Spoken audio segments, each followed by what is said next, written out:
जय श्री गणेश। नमस्कार। मैं आचार्य संजय द्विवेदी। मेरे समस्त प्रबुद्ध दर्शकों का मेरे चैनल पे हार्दिक स्वागत है। प्रिय दर्शकों, आज मैं कन्या राशि का मई माह का मासिक राशिफल लेकर आपके सम्मुख उपस्थित हूँ। मई माह में जो ग्रहों की स्थितियां बन रही तथा जो ग्रहों के परिवर्तन होंगे वो मई माह में कन्या राशि के जातकों को कितना लाभ देने जा रहे हैं, किन भाव में प्रबलता आएगी अथवा कहीं पर कोई समस्या या अवरोध है तो उसका क्या निराकरण है, संपूर्ण विश्लेषण मैं पूर्ण तरीके के साथ करने जा रहा हूं। प्रिय दर्शकों, इस राशिफल को आप अपने लग्न तथा राशि दोनों के अनुसार देख सकते हैं। कन्या राशि के लिए यदि हम अवलोकन करें तो लग्न में ही केतु होंगे। आपके सप्तम भाव में 4 ग्रहों का योग चल रहा है, यहाँ पर राहु, शुक्र, बुध तथा शनिदेव होंगे। आपके अष्टम भाव में सूर्यदेव का गोचर चल रहा है जो अपनी उच्च अवस्था में है तथा आपके भाग्य भाव में गुरुदेव बृहस्पति का गोचर चल रहा है। लाभ भाव में मंगल का गोचर चल रहा है जो अपनी नीच राशि में है, परंतु यहाँ पर इनका नीच भंग होगा तथा ये पूरे समय के लिए नीच भंग राजयोग का लाभ देने जा रहे हैं। इस माह का पहला परिवर्तन बुध का ही है, जब बुध राशि परिवर्तन करेंगे तथा अष्टम भाव में प्रवेश करेंगे जहां पर सूर्य और बुध का युति प्रभाव आरंभ होगा। 13 मई को सूर्यदेव का राशि परिवर्तन होगा जब सूर्यदेव भाग्य भाव में जाएंगे तथा गुरु के साथ इनका संयोजन बनेगा। अगले दिन 14 मई को गुरुदेव का राशि परिवर्तन हो जाएगा जब ये आपके कर्म भाव में प्रवेश करेंगे। इसी प्रकार से यहाँ पर राहु और केतु का महापरिवर्तन होने वाला जो 18 मई को होगा, जब राहु आपके षष्ठम भाव में जाएंगे तथा केतु का परिवर्तन आपके 12वें भाव में हो जाएगा। ये संपूर्ण ग्रह स्थितियां हैं। मई माह में लग्न में केतु का गोचर चल रहा है। आपके सप्तम भाव में 4 ग्रहों का योग चल रहा है जहां पर राहु के प्रभाव में शनि, बुध, शुक्र होंगे। यदि हम देखें तो बुध यहाँ पर लग्न तथा आपके कर्म के स्वामी होकर गोचर कर रहे हैं। शुक्राचार्य यहाँ पर धन के स्वामी हैं, जिसके कारण यहाँ पर कुछ ऐसी स्थितियां बन रही हैं कि यहाँ पर आपके प्रयासों के बाद भी प्रारंभिक समय में उतना लाभ आपको प्राप्त नहीं हो पा रहा है। यहाँ पर कुछ स्वास्थ्य समस्याएं भी हैं, कुछ मन का विचलन भी है। यद्यपि यहाँ पर शनिदेव 3 डिग्री पर आकर बलवान अवस्था में आ चुके होंगे, बुध भी यहाँ पर मार्गी है, शुक्र भी यहाँ पर मार्गी हैं। जैसे जैसे इनके अंशों का अंतर बढ़ता जाएगा आपके लग्न में प्रबलता आती जाएगी, आपके कार्यक्षेत्र में प्रबलता आएगी तथा आप अच्छा धन लाभ ले पाएंगे।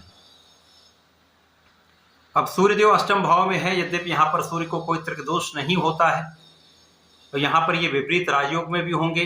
तो निश्चित रूप से जो जातक विदेश में रहकर कार्य कर रहे हैं, विदेश में रहकर व्यापार कर रहे हैं, विदेश से संबंधित होकर कार्यों में हैं अथवा विदेश सेवाओं में हैं, उनके लिए तो एक अच्छा अवसर मिल रहा है जब आपके पद वृद्धि, लाभ वृद्धि तथा धन वृद्धि का पूर्ण संयोजन यहाँ पर आपको प्राप्त हो रहा है। इस समय में परिवार का सहयोग मिलेगा, पारिवारिक भाव में वृद्धि होगी तथा पारिवारिक संपत्ति से आपको लाभ अवश्य प्राप्त होगा। इसी प्रकार से इस समय मंगल जो कि नीच भंग राजयोग में यहाँ पर गोचर कर रहे हैं, आपको ज्ञानवान बना रहे हैं, आपके शिक्षा में आपको सफलता दे रहे हैं, अपनी ऊर्जा का आप सही सकारात्मक उपयोग करने वाले हैं। जैसे जैसे ये माह आगे बढ़ेगा, लग्न भी प्रबल होगी, आपका बुद्धि बल भी प्रबल होगा, आपका मानसिक बल प्रबल होगा तथा राहु का दुष्प्रभाव समाप्त होगा। क्योंकि 30 अप्रैल को राहु 0 डिग्री पर होंगे तो बहुत कुछ इनका बल समाप्त हो चुका होगा। तो मई माह में आपके लिए अवसरों की वृद्धि होने वाली, कार्य क्षेत्र में प्रगति के अवसर आपको प्राप्त होने लगेंगे। व्यापार में आपका जो विस्तार है वो निश्चित रूप से होगा। आपके प्रोफेशन में, आपके कला क्षेत्र के अवसर आपको प्राप्त होंगे। प्रोफेशन में नए नए कॉन्ट्रैक्ट आपको मिल सकते हैं। व्यापारिक वृद्धि से एक अच्छा धन लाभ आप प्राप्त करने वाले हैं। कुछ ऐसी भी चीजें होंगी जब अचानक आपको धन का लाभ प्राप्त हो जाए, अचानक पद में वृद्धि हो जाए, आपके मन चाह आपको ट्रांसफर मिल जाए। मई माह में धन का लाभ तो आपको मिलेगा ही, एक अच्छा धन लाभ आपको प्राप्त होता दिख रहा है। परिवार में वृद्धि का भी योग है, संतान प्राप्ति का भी योग है तथा संतान से सुख का भी योग है।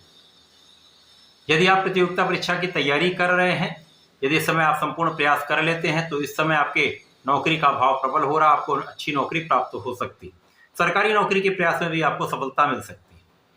अब इसी प्रकार से गुरुदेव का प्रभाव भी आपको प्राप्त हो रहा है। गुरुदेव आपको धर्म के मार्ग पर चला रहे हैं, आपके लग्न को प्रबलता दे रहे हैं। तो जो मन का भटकाव कहीं ना कहीं गुरुदेव के प्रभाव से यहाँ पर पूर्ण रूप से संतुलित हो रहा है।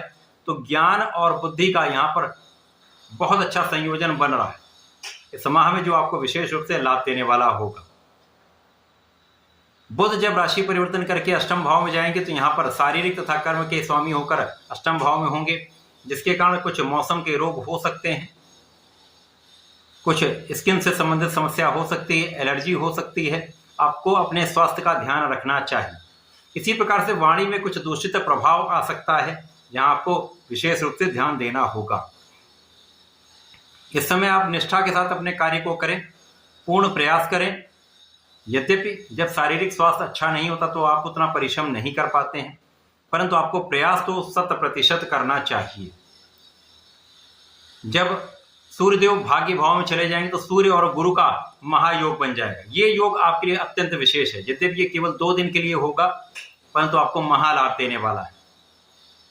इस समय में आपके सरकारी नौकरी का प्रयास सफल होगा। लग्न अत्यंत प्रबल होगी। लग्न का अर्थात यहाँ पर आपके बुद्धि का बल अत्यंत श्रेष्ठ होने वाला है।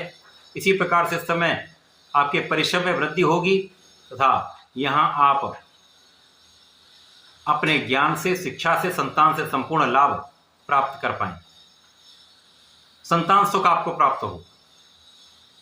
यहां पर आपके लाभ में वृद्धि होगी। कुछ व्यय यहां पर बढ़ सकते हैं, परंतु आप अपने आध्यात्मिक यात्राओं में, धर्म कर्म के कार्यों में आप कुछ व्यय करने वाले। इसी प्रकार से इस माह में जब सूर्यदेव के साथ गुरु का संयोजन बना हुआ, ये अत्यंत प्रबल है। परंतु जब गुरु आपके 10वें भाव में चले जाएंगे तो यहाँ पर ये केंद्र के भाव में होंगे, जो निश्चित रूप से आपके कर्म क्षेत्र को विस्तार देने वाला होगा।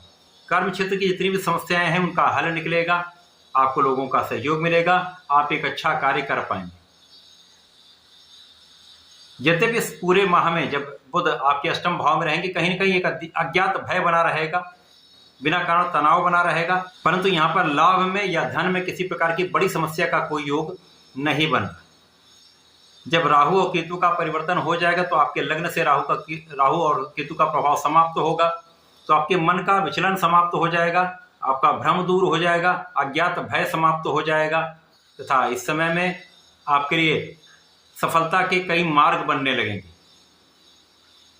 आपको आपकी यात्राओं से लाभ मिलेगा, धन वृद्धि का अवसर मिलेगा, सफलता प्राप्ति से आपका मनोबल श्रेष्ठ रहेगा। तो कुल मिलाकर ये माह आपके लिए अत्यंत विशेष है। प्रारंभिक समय कुछ गति मंद होगी, परंतु उसके बाद आपके सफलता का मार्ग भी बनेगा, तो आपके कार्य क्षेत्र में प्रबलता आती जाएगी, आपको ग्रोथ मिलती जाएगी। सफलता मिलने से आपका मनोबल भी श्रेष्ठ रहेगा, आपको धन तथा लाभ का अवसर भी प्राप्त होता जाएगा। केवल अपने स्वास्थ्य का ध्यान रखें, अपनी वाणी पर नियंत्रण रखें। इस पूरे माह में आपको नियमित रूप से गणपति जी की आराधना करनी चाहिए। ओम गंग गणपतये नमः का नित्य 1 माला का जप प्रातःकाल संध्या के समय करें तथा संकटनाशन गणेश स्तोत्रम का पाठ करते हैं तो समस्याओं से बचेंगे, लाभ निश्चित रूप से प्राप्त होगा। तो ऐसा करके इसका लाभ लें। धन्यवाद, नमस्कार।